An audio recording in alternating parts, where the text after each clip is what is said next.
તો સૃષ્ટિનો જે raw material છે, કાચો માલ, જલ, પૃથ્વી, વાયુ, અગ્નિ, આકાશ, હા, મન, બુદ્ધિ, અહંકાર, આ બ્રહ્માજીને ભગવાને આપ્યું, કાચો માલ.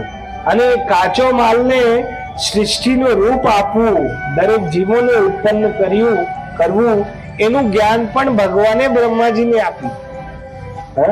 તેને બ્રહ્મ હૃદય આદિ કવયે મુહ્યંતિ યત સૂરય, ભાગવતમમાં પ્રથમ શ્લોકમાં છે. તેને બ્રહ્મ હૃદય આદિ કવયે, બ્રહ્માજીના હૃદયને ભગવાને જ્ઞાન આપ્યું.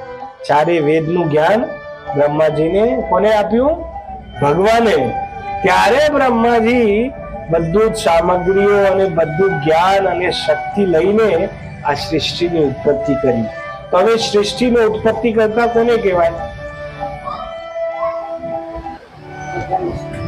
ભગવાનને કહેવાય.